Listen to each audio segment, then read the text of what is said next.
Kalau kita nggak doa dulu, biasanya nggak dapat sesuatu dari firman itu. Kita hanya dengar, apa itu? Apa itu? Karena firmannya bisa kita baca. Maksudnya ayatnya bisa kita baca. Tapi firmannya bisa tersembunyi terhadap orang yang degil hati. Seperti ada selaput di mata rohani. Tapi kalau kita sungguh-sungguh menghampiri Tuhan karena haus dan lapar, kita bisa melihat sesuatu keajaiban dalam firman-firman itu. Kalau Anda belum subscribe di channel ini, segera supaya Anda bisa mengikuti terus rema-rema dari Roh Kudus ya.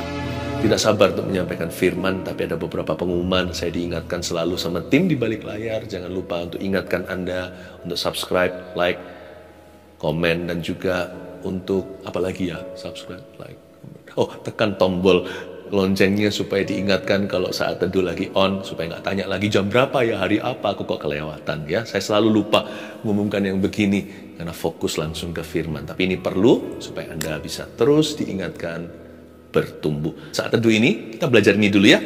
Doa dari 0 versus doa dari firman. Mazmur 119 ayat 44 sampai 49. Anda buka. Mari kita buka sama-sama. Tapi hari ini nggak seperti saat teduh biasanya. Ada PowerPoint 1, 2, 3 contohnya.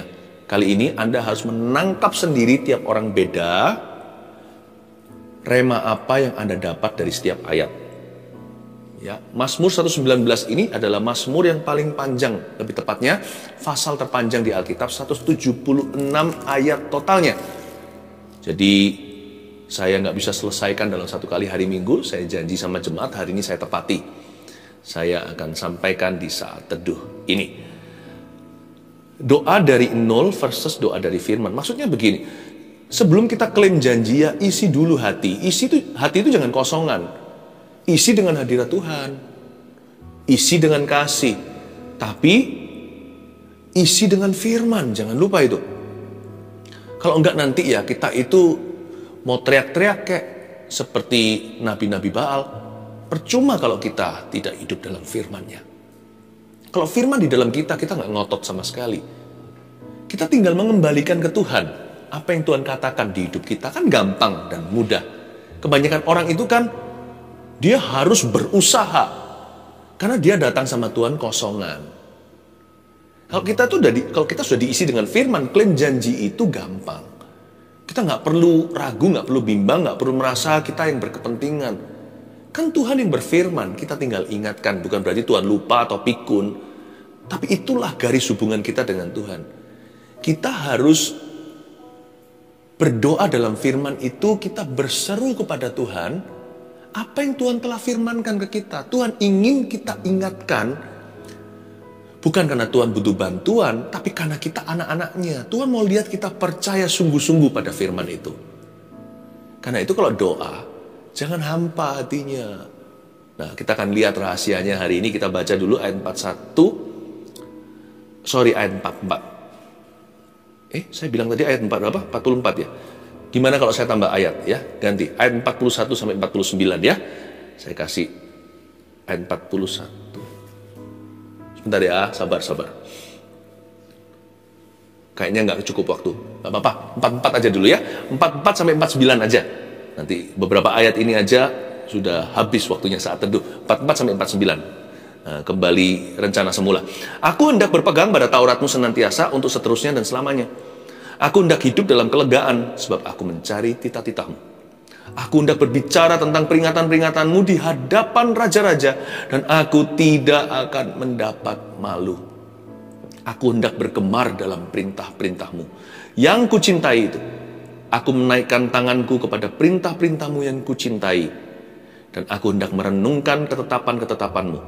Ingatlah firman yang kau katakan kepada hambamu. Oleh karena engkau telah membuat aku berharap. Ayat 44. Aku hendak berpegang pada Tauratmu senantiasa untuk seterusnya dan selama-lamanya. Ini luar biasa. Ternyata pegangan doa itu bukanlah kebutuhan kita. Banyak orang doa kalau dia punya keperluan. Sedia payung sebelum hujan. Alkitab mengatakan dengan jelas, kalau mau berpegang, aku hendak berpegang, harus pada Tauratmu senantiasa. Sebenarnya Mazmur 119 ini bukan Mazmur firman. Ini Mazmur doa juga. Ini adalah peluru, ini bensin bahan bakarnya. Lah kalau kita doa semata-mata karena kebutuhan, apa yang kita bakar? Jangan-jangan yang kita bakar nanti adalah hati kita. Burn out nanti istilahnya. Banyak orang doa-doa ujungnya seperti sumbu yang pudar nyalanya. Seperti padam dan kecewa. Bahan bakar doa itu harus firman. Aku hendak berpegang pada Tauratmu senantiasa untuk seterusnya dan selamanya. Mazmur 119 ini dahsyat. Ini adalah firman yang mengajari kita untuk cinta pada sisa firman di Alkitab. Ini adalah pasal terpanjang 176 ayat yang ajari kita untuk menghargai semua ayat dari Kejadian sampai Wahyu di Alkitab kita. Bahwa firman itu bukan teori pengetahuan. Firman itu hubungan dengan Tuhan. Apalagi hubungan doa kita kepada Tuhan. Firman itu nadi atau denyut doa kita. Jadi kalau kita hampa firman, tidak ada kuasa doa. Sebaliknya kalau kita nggak berdoa, kita nggak akan mengerti firman. Makanya sebelum kita baca firman, saya lakukan hingga hari ini loh. Udah 30 tahun kenal Yesus, sebelum saya baca Alkitab waktu saat teduh pribadi, saya selalu menundukkan kepala, pejamkan mata dan berkata, Roh Kudus, sinari hatiku dengan firman-Mu. Bantu aku untuk mengerti dan bertumbuh. Saya selalu minta Tuhan singkapkan firman itu, karena saya nggak boleh bergantung pada hikmat manusia atau pada hemat saya. Saya nggak boleh percaya pada diri sendiri. Saya harus minta tuntunan ilahi. Kalau kita nggak doa dulu, biasanya nggak dapat sesuatu dari firman itu. Kita hanya dengar, apa itu? Karena firmannya bisa kita baca. Maksudnya ayatnya bisa kita baca. Tapi firmannya bisa tersembunyi terhadap orang yang degil hati. Seperti ada selaput di mata rohani. Tapi kalau kita sungguh-sungguh menghampiri Tuhan karena haus dan lapar, kita bisa melihat sesuatu keajaiban dalam firman-firman itu. Seperti mata rohani kita disingkapkan. Bukan berarti ada arti tersembunyi atau arti yang lain. Jangan keluar konteksnya waktu baca ayat-ayat ini. Tetapi ada sesuatu yang berupa instruksi dan aplikasi. Sesuatu yang mengena. Seperti ada rema. R-H-E-M-A. Seperti Tuhan bicara directly kepada kita. Itu dia. Itulah sebabnya jangan biasakan kalau kita datang ibadah nih di gereja contohnya, dipas-pasin sebelum firman, nggak usah ikut pujian. Kalau hati nggak mengagungkan, mata nggak kelihatan, telinga pun tuli mendengar. Sebab firman, iman timbul dari pendengaran. Bukan baca Alkitab semata-mata, tapi mendengar firman Kristus di dalamnya. Jangan datangnya dipaskan pada waktu firman. Ikuti pujian. Tapi sebaliknya, setelah kita dapat firman, jangan jadi orang Farisi, ahli Taurat, sok rohani, sok tahu, sok ngerti. Tujuannya adalah supaya kita berdoa dan berbuah. Setelah dapat firman itu bahan bakar. Dibakar itu, bukan dibakar Alkitabnya. Firman di dalam itu loh, harus berapi-api untuk Tuhan. Harus dibakar jadi sesuatu. Firman itu harus menjadi daging, Yohanes pasal 1. Firman itu harus jadi perbuatan. Jadi pelaku, kata Yakobus, bukan jadi pendengar saja. Setelah kita dengar firman, kita catat. Saya suka catat di Alkitab saya, tapi juga di catatan di HP juga bisa. Anda catat di gadget Anda. Setelah dicatat itu dilakukan, dipraktekkan, diaplikasikan. Tapi bukan hanya itu. Dari semua praktek firman Anda, pastikan dipraktekkan dalam hidup doamu. Anda akan melihat kuasa doa. Anda akan melihat kuasa Allah bekerja. Anda akan melihat urapan yang baru. Akan terjadi terobosan, akan terjadi penggenapan, akan terjadi penyertaan, akan terjadi pembelaan, akan berbuah-buah lebat pohon kehidupanmu. Pakai firman itu untuk berdoa. Aku hendak berpegang pada Tauratmu senantiasa. Ternyata pegangan doa itu bukan kebutuhan, tapi firman, sedia payung sebelum hujan. Ayo, orang berdoa kalau dia butuh kan? Orang berdoa kalau dia perlu. Saya nggak mau beranjak dari situ. Itu transitnya, kebutuhan keperluan itu mendekatkan. Keperluan bahkan keinginan harus mendekatkan kita pada Tuhan. Tapi port of embarkation, kalau kita tulis dulu, ya formulir imigrasi, kalau kita ke luar negeri, Airport terakhir atau pelabuhan mana? Dari pelabuhan Anda terbang dari pelabuhan yang mana? Anda harus tulis di situ. Ya kan? Kalau seumpamanya di Jakarta, maka Soekarno-Hatta. Tapi kalau di Surabaya, Juanda. Kalau di kota Anda sebut, tulis di situ. Airportnya namanya apa? Airport saya pelabuhan, dari situ saya take off doa. Itu bukan tergantung kebutuhan. Nanti kalau saya punya kebutuhan, saya doanya banyak. Kebutuhan saya terpenuhi, saya nggak doa lagi. Kalau keperluan saya big size, XL, maka doa saya menggebu-gebu. Tapi kalau nanti keperluan saya S atau small, mungkin hanya medium size, saya mulai setengah-setengah atau separuh-separuh. Nggak bisa. Saya ada butuh atau nggak ada butuh, ada nggak ada perlu, saya doa karena firman Tuhan membuat saya berdoa. Itu dia. Aku hendak berpegang pada Tauratmu senantiasa. Untuk seterusnya dan selamanya. Firman ini mencegah kita untuk backslide atau murtad. Untuk seterusnya dan selama-lamanya. Justru kalau kita secara rohani sudah ada di depan, larilah lebih kencang. Jangan malas-malasan. Firman Tuhan itu memicu. Dia memicu kita untuk maju. Dia memacu kita seperti kuda. Firman itu, aku hendak berpegang pada Tauratmu untuk senantiasa, untuk seterusnya dan selama-lamanya. Komitmennya tidak berkesudahan. Dan orang seperti ini tidak pernah losing momentum dalam hidup ini. Dia akan menggenapi firman Tuhan di Perjanjian Baru. Allah akan membawamu dari kemuliaan pada kemuliaan, dalam bahasa Inggrisnya from glory to glory. Atau lebih tepatnya from glory to greater glory, dari kemuliaan pada kemuliaan yang lebih besar. Jangan pernah remehkan lo ya, mundur dari Tuhan.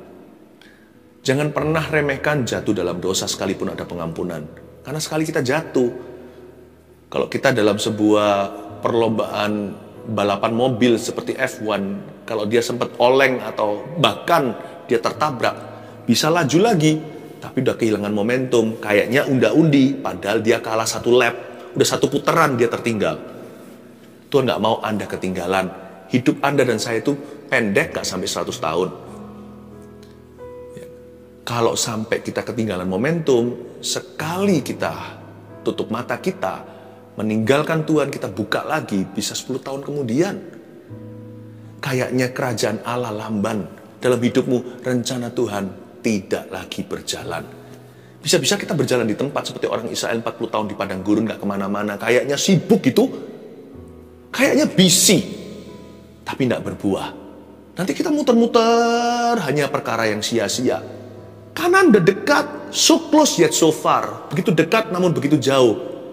Gak kunjung masuk-masuk ke dalam penggenapan janji. Karena itu firman mencegah kita untuk murtad dari Tuhan, untuk meninggalkan Tuhan. Ketika kita berpegang pada Taurat senantiasa, itu untuk seterusnya dan selamanya. Never backsliding, never losing momentum in your life. Saya ngomong begini, kabar baik. Karena saya yakin, hari ini Tuhan punya rencana, maka besok, yakinlah ada masa depan penuh pengharapan. Akan ada momentum baru Tuhan ciptakan, sekalipun keluar dari masalah. Sekalipun Anda masih ada di gua singa, akan ada kesaksian baru di mana Tuhan mengatup singa-singa itu pada mulutnya supaya tidak mencicipi Daniel. Pasti ada sesuatu momentum yang Tuhan mau kerjakan. Jangan ketinggalan. Hari per hari itu berharga loh. Kalau dihitung 365 hari, 1 tahun, kali 80 gak seberapa panjang hidup ini. Every day counts. Jangan tinggalkan Tuhan. Jangan mundur rohani. Jangan bolong-bolong iman. Pegang pada Taurat Tuhan senantiasa untuk seterusnya dan selamanya. Ayat 45. Aku hendak hidup dalam kelegaan, sebab aku mencari titah-titahmu. Aku hendak hidup dalam kelegaan. Kata kelegaan di sana adalah liberty, seperti patung liberty Amerika, USA. Itu kan bicara soal kemerdekaan, simbol freedom, ya kan? Maka kata kelegaan di sini itu artinya selain liberty, dia adalah freedom, true freedom atau kemerdekaan yang sejati. Kalau kita mau mengalami kemerdekaan sungguh-sungguh versi yang sesungguhnya, yang disebut kemerdekaan oleh dunia, bebas, aku bebas, seks bebas contohnya, bebas untuk berbuat jahat, bebas untuk berbuat dosa sebenarnya adalah belenggu. Siapa berdosa menjadi hamba atau budak dosa. Coba lihat, ada orang berkata, nggak enak jadi orang Kristen ya. Loh, orang nggak bisa ngerokok. Loh, orang Kristen bisa ngerokok kok. Kalau saya mau, saya bisa ngerokok. Pertanyaannya, orang yang kecanduan rokok bisa nggak berhenti? Siapa yang bebas di sini? Siapa yang merdeka? Kita anak-anak Tuhan mau jatuh dalam dosa bisa, kita nggak mau. Karena hidup kita terlalu berharga. Dan lebih berharga Tuhan Yesus dan darahnya yang membasuh hidup ini. Saya nggak mau sia-siakan kasih karunia. Tapi mereka disuruh nggak berdosa, nggak bisa. Ya kan? Berzina siapa nggak mampu? Asal mau, ada kemauan udah jalan. Tapi saya nggak mau. Kita nggak mau membuang hidup kita ke selokan. Kita sudah ada di jalan raya Tuhan. Rancangan damai sejahtera, masa depan penuh pengharapan. Saya nggak butuh yang beginian.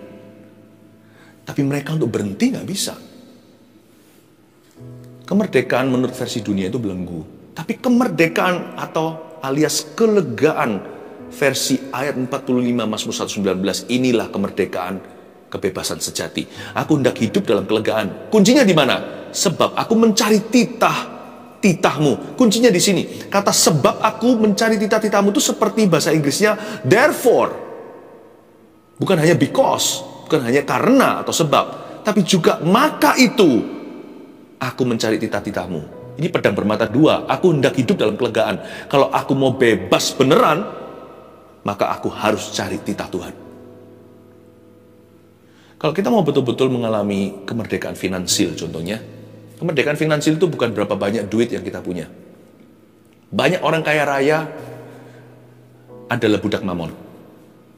Miskin bisa saja bahagia di hadapan Allah karena mereka punya kerajaan surga. Tapi nggak tentu juga. Ada orang miskin yang juga budak mamon. Makanya berani mencuri, berani berbohong. Tapi juga ada orang kaya yang generous. Seperti Yusuf Arimatea, seperti Abraham bahkan, Ishak, Yakub. Ada orang-orang yang berkeadaan, ya, namun mereka berkenan seperti Ayub contohnya. Perjanjian baru ada banyak figur-figur, jadi jangan pernah hakimi buku nilai dari cover atau dari halaman depannya. Jangan pernah menghakimi orang dari apa yang dia miliki atau tidak miliki. Kalau Anda mau lihat buahnya. Karena mereka, banyak orang asal mereka mengerti bagaimana menyenangkan Tuhan. Aku hendak hidup dalam kelegaan. Kalau kita mau betul-betul mengalami yang namanya kelegaan financial freedom, praktekkan firman. Hanya titah yang bisa memberimu merdeka. Saya mempraktekkan memberikan persembahan persepuluhan. Saya tidak paksa orang lain. Karena saya mengembalikan, itu mengajari saya. Itu tidak berguna bagi Tuhan, itu berguna untukku dan keluargaku. Supaya selalu tahu diri dari siapa semuanya ini. Saya mempraktekkan dalam keuangan memberi. Karena ada ayat di Amsal berkata, ada orang yang menghambur harta, bukan sia-sia atau foya-foya, tapi memberi dan menabur serta berbuat kasih. Mereka tambah memperoleh banyak. Tapi ada orang yang pelit dan kikir, tambah sedikit yang dimiliki. Saya mempraktekkan careful giving. Kami mempraktekkan generosity atau kemurahan hati. Karena kalau saya mau betul-betul hidup dalam kelegaan, di dalam keuangan, saya harus praktekkan firman. Kalau saya mau mengalami kemerdekaan dalam hubungan, saya harus praktekkan firman. Kalau pernikahan saya mau diberkati, firman harus menjadi gurunya. Firman harus jadi curfew, firman harus jadi peraturan di rumah tanggaku. Hai istri, hai suami, kasihlah istri. Supaya jangan terhalang doamu. Hai istri, hormati suami. Kami praktekkan itu. Hai ayah, jangan bangkitkan amarah dalam diri anak-anakmu. Papa yang harus the first one to say I'm sorry. Nggak gampang karena dalam nama gengsi, ego kita itu loh sejagat raya sebagai pria. Tapi sebagai papa harus merendahkan hati, wong jadi imamnya. Anak-anak patuh pada orang tuanya. Jangan kasar sama pembantu rumah tangga atau staf karyawannya. Karena kita juga punya Allah. Kita juga punya majikan di atas yang kita sebut Tuhan, yaitu Tuhan. Hai kalau kita mau kerjaan kita diberkati juga, mau mengalami kelegaan secara profesi. Hai hamba, tunduklah pada Tuhanmu, termasuk yang beringas, apalagi yang takut akan Tuhan. Jangan hanya melakukan apa yang baik ketika mereka nggak melihatnya. Justru ketika tidak ada sepasang mata yang cek dan recheck. jadilah hamba Tuhan di tempat tersembunyi, maka Tuhan akan broadcast nanti Anda. Nilai Anda itu loh, kualitas Anda itu semua orang akan tahu sebagai reputasi yang lebih berharga daripada emas, perak, dan permata. Anda tidak pernah bangkrut percaya. Bisa bangkrut harta pun cepat lambat dapat pekerjaan lagi. Kalau Anda punya reputasi. Coba, kalau kita praktekkan ini, kita akan dapat liberty. Aku hendak hidup dalam kelegaan. Kalau kita mau mengalami berkat dalam pekerjaan. Dan kalau kita mau mengalami kemerdekaan dalam hubungan, praktekkan pengampunan. Benci tidak mendatangkan kasih karunia, malah hukuman. Kalau kita mau diberkati, mau nggak mau harus ampuni. Aku hendak hidup dalam kelegaan soal hubungan. Maka aku harus mencari titah Tuhan. Kalau aku ingin mengalami kemerdekaan dalam relationship, maka aku harus mencari firman-Mu. Itu dia. Dan terutama ya, kemerdekaan di sini liberty bicara soal hati. 3 buah saja dari 9, 3/9. Love, joy, peace, kasih, sukacita, damai sejahtera. Nggak bisa dimiliki hati manapun kecuali ada titah Tuhan di dalamnya. Maka perkataanmu telah kutaruh dalam hatiku supaya jangan aku berdosa kepadamu. Hanya dengan menyimpan firman di dalam hati, kita bisa punya kasih, kita bisa alami sukacita yang tidak bisa dicuri oleh dunia, dan damai sejahtera kita tidak ada yang bisa mengambilnya. Love, joy, peace absen di dalam hati orang yang fasik di mata Tuhan. Orang yang hamba firman nggak punya ini. Aku hendak hidup dalam kelegaan. Mau tahu nggak hatimu lega atau tidak? Kadang-kadang gampang. Bukan kerasa-kerasaan loh ya. Tapi kadang-kadang ya kalau saya mau cek hati saya seperti apa ini cara yang lugu sih. Tapi selalu berhasil dalam hidupku. Kalau Anda tenang sendiri, tidak perlu lampu yang terang benderang. Anda di mana gitu. Pejamkan mata seperti ini. Letakkan tangan di dada. Rasa gelisah. Kalau saya setiap kali gini tuh rasa tenang, rasa dekat sama Tuhan. Sebab nggak ada tuduhan. Ada orang nggak tahan merem gini. Merem sedikit sudah panik. Makanya dia harus selalu lari, selalu ke rumah temannya, selalu pokoknya cari aktivitas untuk mengisi kekosongannya, aktivitas apapun selain Tuhan dan firman. Dia selalu harus cari kegiatan karena dia nggak bisa tenang. Mau tahu kondisi hati seseorang? Diam di hadapan Tuhan, letakkan tangan aja di dada seperti ini. Rasa nggak kalau ada rasa sedih, ada rasa gimana, ada sesuatu yang perlu diisi. Kalau saya setiap kali taruh tangan saya di dada saya seperti ini, entah kenapa ya, saya nggak mengada-ngada, sungguhan ini. Saya merasa tenang, peaceful, ada joy. Saya nggak punya segala sesuatu. Banyak doa saya belum terjawab sejujurnya. Ada banyak masalah tidak kurang-kurang di hidupku. Kalau Anda kurang, mau saya bagikan. Saya nggak keberatan berbagi masalah dengan Anda. Tapi saya tahu setiap orang punya masalah. Saya taruh di dada saya itu, nggak tahu ya. Saya nggak perlu melihat ke belakang, saya nggak rindu masa lalu. Saya nggak perlu ke depan, jika kalau aku punya ini, kalau aku punya itu. Saya nggak ada looking forward ke depan apa-apa kecuali visi Tuhan di hidup ini. Saya nggak ada begini loh, nanti ya kalau aku, maka aku bahagia. Kalau aku punya, maka aku bahagia. Kalau sudah begini, maka aku bisa happy. Nggak ada tuh. Right here, kalau Tuhan panggil saya hari ini. Saya siap ketemu Tuhan. Sekarang Tuhan panggil saya siap ketemu sama Tuhan Yesus. So saya tahu saya tidak pulang tangan hampa. Tapi jangan dulu. Masih terus perlu sama-sama saat itu. Apakah ada love, joy, peace in your heart? Kalau nggak ada mungkin perlu reroute. Mungkin atur lagi tuh rutenya salah. Selama ini rutenya bukan ke arah firman soalnya. Tapi ke arah melanggarnya. Atau bukan melanggarnya, menawarnya. Bukan ke arah firman, tapi lebih kepada filsafat dunia. Atau pengertianmu sendiri. Banyak orang itu hidup dalam pikirannya. Bukan dalam pikiran Allah, dalam pikiran manusia, bukan dalam firman Tuhan. Itu kesalahan. Sayang ya, udah jadi anak Tuhan, orang Kristen nih ceritanya. Tapi gak bisa nikmati love, joy, peace. Kok kalah sama orang dunia? Itu sama dengan sudah beli kulkas, nggak pernah kita dinginkan. Itu sama dengan punya asuransi bisa diklaim nih. Itu udah haknya, pasti keluar. Tapi dibayar sendiri. Gimana sih jadi anak Tuhan orang Kristen kok nggak ada love, joy, peace itu gimana?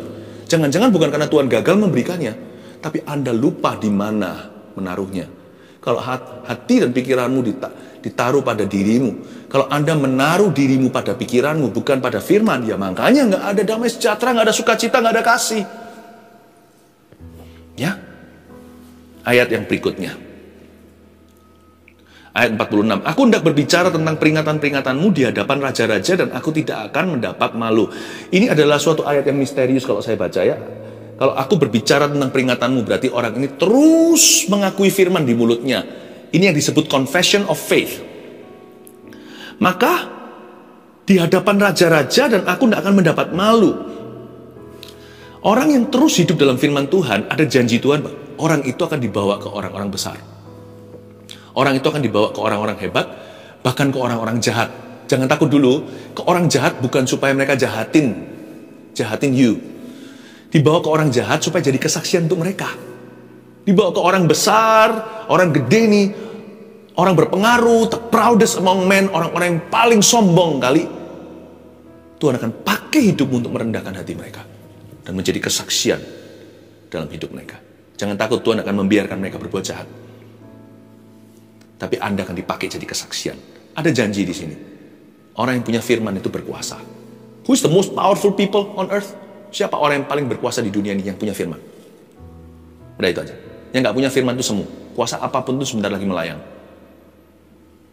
Ayat 47. Aku hendak bergemar dalam perintah-perintahmu yang kucintai itu. Nah, bergemar dalam firman gimana caranya ya?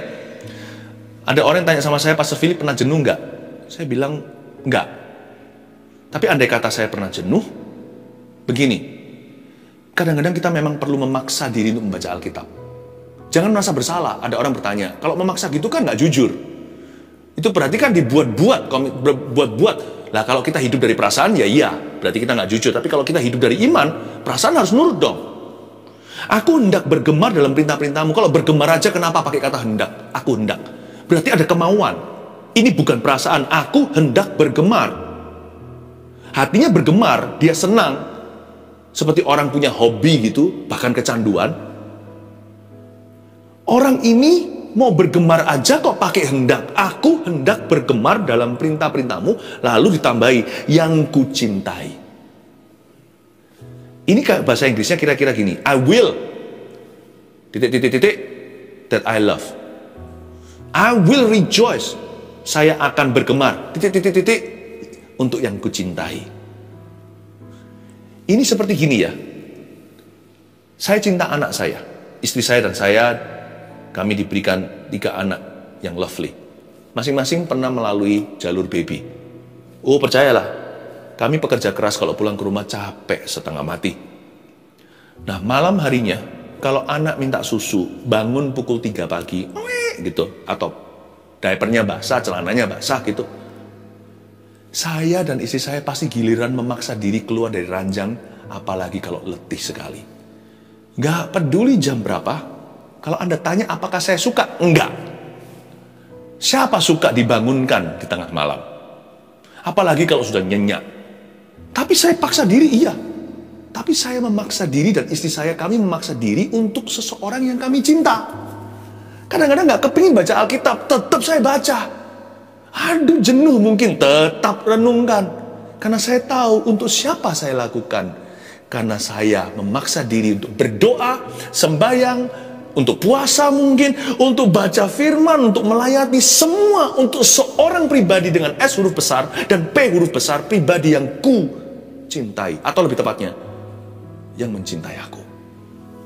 Wah, kalau untuk papa mama, orang tua, sekalipun sudah tua, usianya sudah lanjut, sudah senja. Mungkin kita sedang lagi nikmat dengan teman-teman, kita sedang have fun. Lalu kalau ditelepon, orang tua lagi gak enak badan, kita pulang. Kita tetap ayomi mereka. Why? Because they love us. Mereka berjasa. Apalagi Tuhan yang memberikan kehidupan dan menebus kita dengan darahnya. Jadi jangan berkata, aku bosan Pastor Philip baca Alkitab. Bosan gak bosan baca. Kan Tuhan mencintaimu. Kan Anda mengasihi dia. Yang 48, aku menaikkan tanganku kepada perintah-perintahmu yang kucintai, dan aku hendak merenungkan ketetapan-ketetapanmu. Kadang di gereja ketika ibadah, jarang sekali, tapi ada waktunya waktu saya nggak berkhotbah, senang sekali bisa mendengarkan khotbah pendeta. pembicara hari itu, hari Minggu, saya duduk di situ. Setiap kali ada sesuatu yang meremah dalam hati saya tahu Tuhan berbicara ke jiwa saya. Saya bahkan angkat tangan loh. Bukan cari perhatian. Saya bilang, amin. Amin. Itu adalah cara saya untuk mengekspresikan cinta saya akan firman. Kenapa Alkitab seringkali tidak direnungkan? Karena nggak dicintai. Kenapa firman Tuhan jarang dibaca? Karena Alkitabnya di mana aja kita kadang-kadang lupa. Saya praktekkan dulu hal yang fisik sebelum yang rohani. Kalau sama yang kelihatan nggak bisa sayang, apalagi sama yang nggak kelihatan. Tuhan sendiri berkata, mana bisa kamu mengasihi sesama? Mengasihi aku, mengasihi sesamamu aja kamu nggak mau. Saya jaga Alkitab saya kasih cover Alkitab ini, saya catat, saya bersihkan, saya rapikan, saya taruh di mana. Kalau saya bepergian keluar kota mana, Alkitab saya ini bahkan ada di tas yang saya bawa, teng-teng tangan. Kalau saya nggak bisa mencintai dengan Alkitabnya, saya nggak bisa cinta firman di dalamnya. Kalau saya nggak bisa ekspresi amin atau apa, nggak perlulah. Kalau di gereja apalagi yang nggak biasa untuk ekspresi. Kalau Anda tidak berani untuk agresif berkata, that word is for me, kemungkinan firman itu juga nggak akan jadi aplikasi atau jadi kuasa dalam hidupmu. Saya seringkali angkat tangan dan berkata, amin. Jadi nggak apa-apa pas saat teduh itu di sebelah situ. Amin aja. Saya nggak dengar, Anda mendengarnya. Ayat yang terakhir, ayat 49, dengan ini saya selesai. Ingatlah firman yang kau katakan kepada hambamu, oleh karena engkau telah membuat aku berharap. I love this. Tuhan, ingatlah firman yang kau katakan kepada hambamu, bukan karena Tuhan maha lupa. Tuhan tidak pikun. Tapi ini yang saya sebut tadi di awal-awal khotbah. Ini jalur hubungan kita dengan Tuhan. Garis bawahi. Tuhan itu tidak pelupa. Dia tidak pernah terlelap, bahkan penjagaku tidak pernah tertidur. Tapi Tuhan ingin melihat anak-anaknya itu serius dengan firman-Nya. Tuhan ingin lihat hati kita percaya. Karena kalau nggak percaya, buyar, sudah bubar yang namanya hubungan dengan Tuhan. Hubungan kita berdasarkan percaya soalnya. Karena itu kalau kita mengingatkan kembali kepada Tuhan, kita datang bukan membawa korban kita, tapi kita membawa korban yang Tuhan sediakan. Kita datang membawa firman. No, Tuhan ini firman-Mu dalam hidupku. Aku percaya kepadamu. Kita ingatkan dia kembali. Itu yang disebut praying from the word, berdoa dari firman. Bukan berdoa dari nol. Dalam bahasa Inggrisnya kira-kira begini, sue me on my word. Tuhan seolah-olah buka pengadilan dan berkata, tuntutlah aku sesuai firman-Ku. Tuhan senang sekali untuk bergulat dengan anak-anaknya dalam janji-janjinya. Buktinya Tuhan bergulat sama Yakub, nggak dibunuh. Yakub malah diberkati, diubah namanya dari Yakub jadi Israel, orang yang bergulat dengan Allah dan menang karena Tuhan ngalah. Tuhan suka bergulat dengan kita waktu kita bergumul dalam firman-Nya loh, bukan bergumul dalam kebutuhan saja. Kebutuhan itu hanyalah alasan untuk mendekat pada Tuhan, keperluan, keinginan, bahkan permasalahan. Tetapi waktu kita bergelut dengan Dia dalam firman-Nya, waktu kita bergelut dengan firman, itu seperti papa yang main gulat dengan anaknya. Mana mungkinlah papanya cekik dia. Saya main sama anak saya, kadang-kadang saya kalah rasa yang masih kecil, karena saya ngalah. Dan itu bonding, itu waktu saya mendekatkan diri dengan dia, dia mendekat kepada saya. Ya. Kadang-kadang saya suruh dia repeat. Tadi papa bilang apa? Ini. Good job, bagus sekali. Saya peluk dia, pinter anakku. Tuhan senang sekali kita ingatkan firman kembali ke telinganya. Karena itu adalah janji-janjinya. Itu hubungan kita dengan Tuhan. Doa adalah berseru agar Tuhan genapi firman-Nya. Karena itu kalau doa jangan dari nol ya. Mulai hari ini, doa itu harus dari firman. Setelah Anda dapat firman ini, Anda catat, mulai hari ini, alami terobosan doa. Haleluya. 1 Petrus 4 ayat 7. Kesudahan segala sesuatu sudah dekat. Karena itu, kuasailah dirimu dan jadilah tenang, supaya kamu dapat berdoa. Saudara yang terkasih, terima kasih telah mendengarkan firman Tuhan hari ini. Jangan lupa untuk dukung terus channel ini dengan cara subscribe, like, share, dan juga komen. Agar saudara kita yang lain juga boleh terberkati. Tuhan Yesus memberkati kita.